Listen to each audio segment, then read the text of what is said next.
All right, I've got an interesting video here for you today.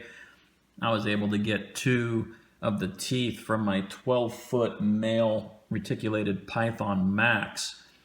And yeah, pretty cool to be able to have these teeth and be able to actually feel how sharp they are. They're pretty big. They're about 10 millimeters long. I do believe these teeth came from his bottom jaw.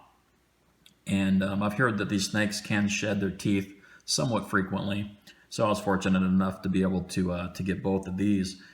And I'll put a nickel in the picture. You can kind of get an idea for the size. I'll also include a picture in the video next to a ruler so you can see that they are about 10 millimeters long. Quite sharp. I compare them to a hobby knife. So here's a hobby knife.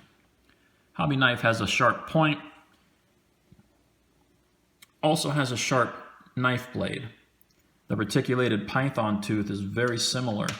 So if I pick up one of these teeth, I can feel it. It's very sharp, but I can put a fair amount of pressure and you can see it dents my skin without just cutting it. Now with some force, that'll definitely cut.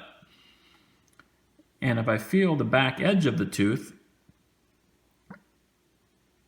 it feels like a knife, just like I've heard. So pretty cool, being able to hold the tooth and feel it, feel how sharp it is. And I'll keep these in the collection, and I just wanted to let you guys have a look at them. Pretty cool. So hope you guys are having a good day. Thanks for watching.